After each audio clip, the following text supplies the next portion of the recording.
Hello friends, જય શ્રી કૃષ્ણ. સ્વાગત છે તમારું માય કિચન ગુજરાતીમાં. ગરમી શરૂ થાય એટલે ઠંડી લીંબુ પાણી કે કોલ્ડ ડ્રિંક્સ પીવાનું મન થાય, પણ આજે આપણે પ્રોટીનથી ભરપૂર અને ઘણા બધા ગુણોનો ભંડાર એવું યુપી બિહારનું ફેમસ સત્તુ ડ્રિંક બનાવીશું.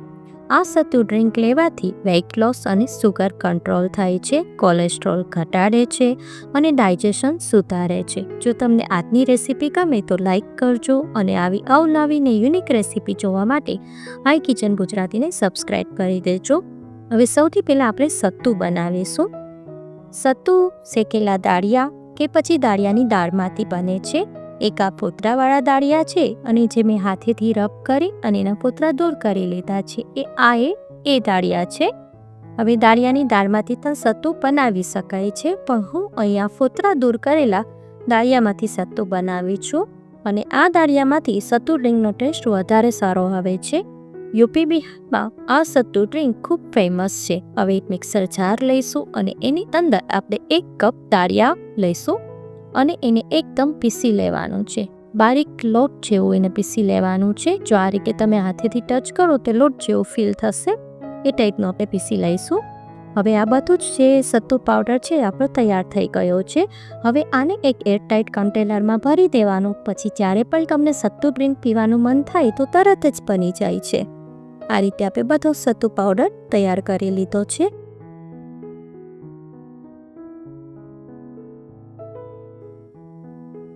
હવે આપણે એ જ મિક્સર જારમાં 8 થી 10 પુદીનાના પાન લઈશું અને ત્યારબાદ 2 નંગ લીલા મરચાં લઈશું. જો આમાં તમે બાળકો માટે બનાવતા હોય તો મરચાં સ્કીપ કરી દેજો. ત્યારબાદ 10 થી 12 ડાળી કોથમીરની લઈશું અને આમાં કૂણી ડાળખી પણ એની લઈ લેવાની છે. અને ત્યારબાદ અડધો કપ કાચી કેરી લઈશું. કેરીને આપણે છાલ સાથે જ ઉમેરી દેવાની છે અને હવે એની અંદર 1 ટેબલસ્પૂન જેટલું પાણી ઉમેરીશું અને હવે આને આપણે સરસ પેસ્ટ બનાવી દઈશું. જો આ ટાઈપની ચટણી જેવી પેસ્ટ બનાવી દેવાની છે. આ ટાઈપની ગ્રીન પેસ્ટ પણ આપણી તૈયાર થઈ ગઈ છે. હવે આપણે સત્તુ ડ્રિંક બનાવીશું. એના માટે એક બાઉલ લઈશું અને એની અંદર 2 ટેબલસ્પૂન સત્તુ પાવડર લઈશું. હવે અહીંયા આગળ હું મીડિયમ થીક બનાવું છું. જો તમને વધારે થીક બનાવવું હોય તો તમારે વધારે સત્તુ પાવડર લેવાનો. હવે એની અંદર જે આપણે ગ્રીન પેસ્ટ બનાવી છે એ 2 ચમચી લઈ લેવાની છે. જો આ રીતે ઉમેરી અને 1.5 ગ્લાસ આપણે પાણી ઉમેરીશું.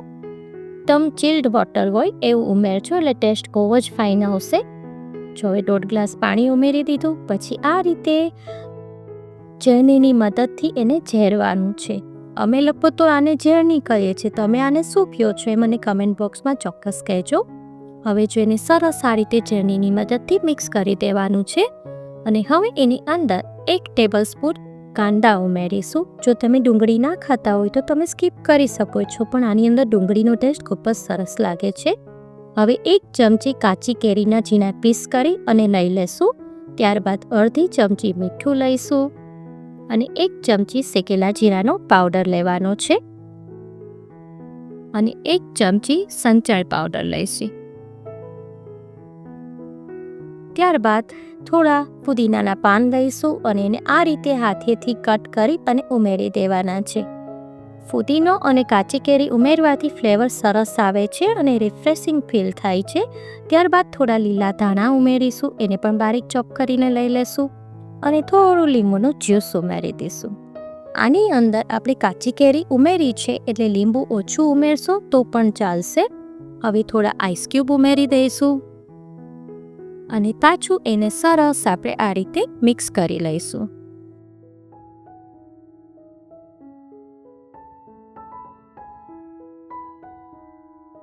આ રીતે સરસ આપણે મિક્સ કરી દઈશું. આ સત્તુ ડ્રિંક સવારે નાસ્તામાં લેશો તો લંચ સુધી પેટ ભરેલું રહેશે અને એનર્જી રહેશે. આ રીતે સરસ મિક્સ કરી દેવાનું છે ને એકદમ ઇઝી, બહુ ફટાફટ બની જાય છે. ગરમીમાં કંઈ જમવાની ઈચ્છા ન હોય ત્યારે 1 ગ્લાસ આ સત્તુ ડ્રિંક પીશો તો ફૂલનેસ લાગશે અને રિફ્રેશિંગ ફીલ કરશો.